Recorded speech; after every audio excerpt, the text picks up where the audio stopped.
तसव्वुर करें, एक ऐसा शहर जहां सड़कों को पानी से धोया जाता था, जहां धुएं की जगह ताज़ा समंदरी हवा थी और शोर की जगह बगियों की टप-टप सुनाई देती थी। क्या आप यकीन करेंगे कि ये वही कराची है जिसे आज हम जानते हैं? बिल्कुल नहीं, ये 1902 का कराची है, जो एशिया का पेरिस कहलाता था। खुशामदीद, गहरी आंख पर। आज हम वक्त का पहिया उल्टा घुमाएंगे। हम चलेंगे आज से तकरीबन 120 साल पीछे, एक ऐसी दुनिया में जहां कराची की सड़कें लंदन और न्यूयॉर्क का मुकाबला करती थी। अपनी कुर्सियों की पेटियां बांध लीजिए, क्योंकि तारीख के ये औराक आपकी होश उड़ा देंगे।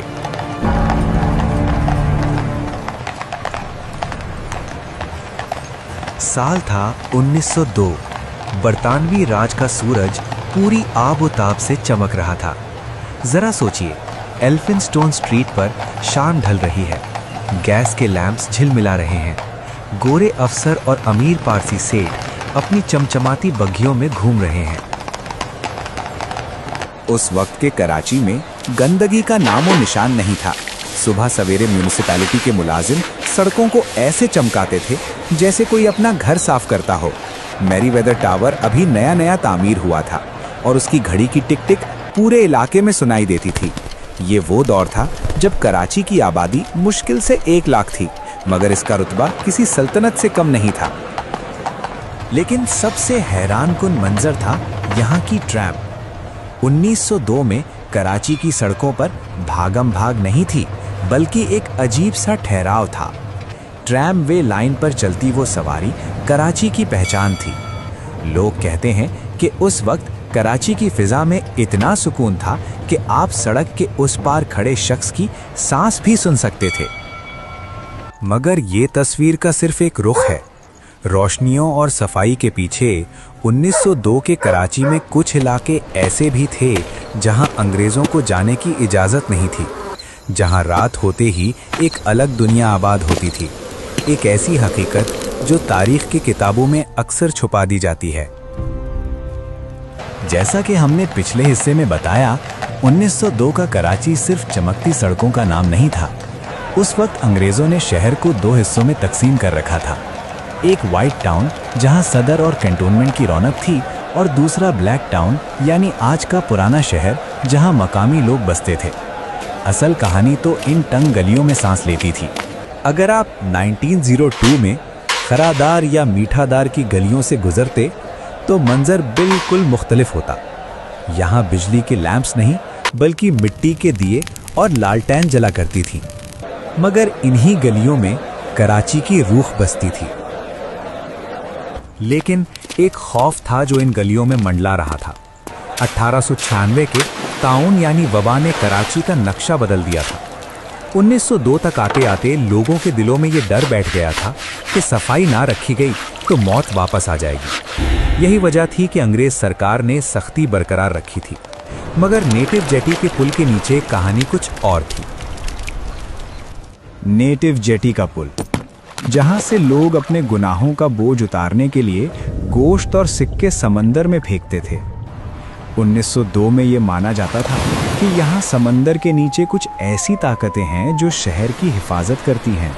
मछेरे कहते थे कि रात के पहर जब खामोशी छा जाती है तो पानी से अजीब आवाजें आती हैं। ये वो वक्त था जब कराची एक आम बंदरगाह से बढ़कर एक पुरइसरार शहर बनता जा रहा था। यहाँ हर रोज नए चेहरे आते थे और पुराने राज दफन हो जाते थे। लेकिन दोस्तों, सिर्फ डर और खौफ ही नहीं, 1902 वो साल था जब कराची ने पूरी दुनिया में तहलका मचा दिया था। क्या आप जानते हैं कि उस वक्त कराची को क्वीन ऑफ द ईस्ट क्यों कहा जाने लगा? वजह थी गंदुम। कराची की बंदरगाह से इतना अनाज बाहर जाता था कि पूरी बरतानवी सल्तनत की भूख मिटाई जा सकती थी। पैसा पानी की तरह बह रहा था और इस दौलत ने शहर में कुछ ऐसी इमारतें खड़ी कर दी थी जो आज भी हमें हैरान करती हैं। इन्हीं इमारतों में से एक इमारत ऐसी थी जिसके नीचे कहा जाता है कि अंग्रेजों ने बागियों को सजा देने के लिए तहखाने बनाए थे। वो जगह जो आज हमारे लिए सिर्फ खरीदारी का मरकज है, लेकिन 1902 में वहां खून और खौफ की तारीख लिखी जा रही थी। वो इमारत कौन सी थी? और कराची की जमीन के नीचे छुपे उस अजीम खजाने की हकीकत क्या है, ये सब हम आगे देखेंगे।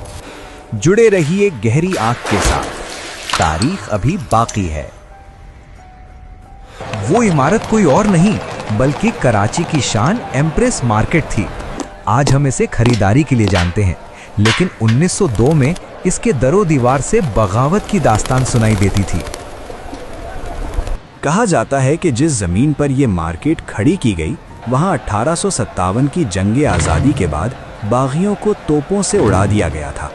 अंग्रेज़ों ने ये आलीशान मार्केट उस खून आलूद माजी को छुपाने के लिए बनाई थी। 1902 में जब यहाँ सुबह का बाजार लगता था, तो अंग्रेज़ मेम साहिबाइन यहाँ से ताज़ा फल खरीदती थीं, बेखबर उस हकीकत से कि उनके पैरों के नीचे तारीख दफन है। एम्प्रेस मार्केट से निकलकर अगर हम थोड़ा आगे बढ़ें तो सुनाई देती थी नॉर्थ वेस्टर्न रेलवे की सीटी। ये 1902 का दौर था, जब कराची स्टेशन पर काले धुएं वाले इंजन्स की हुक्मरानी थी। ये रेलवे लाइन कराची की रगें थीं। पंजाब की गंदम और कपास इन्हीं पटरियों के जरिए कराची की बंदरगाह तक पहुंचती थी। कैंट स्टेशन का मंजर किसी मेला से कम नहीं होता था। एक तरफ यूनिफॉर्म में मलबूस गोरे टिकट कलेक्टर्स और दूसरी तरफ पूरे हिंदुस्तान से आए हुए मजदूर और ताजिर। ये वो जगह थी जहां मशरिक और मगरिब का मिलाप होता था। लेकिन शहर का एक हिस्सा ऐसा भी था जहां आम आदमी का दाखला ममनू था। सिंध क्लब और कराची जिमखाना। 1902 की शामों में यहाँ पियानो की धुन बजती थी और क्रिस्टल के ग्लास टकराने की आवाज आती थी। यहाँ रहने वालों को लगता था कि बरतानवी राज कभी खत्म नहीं होगा।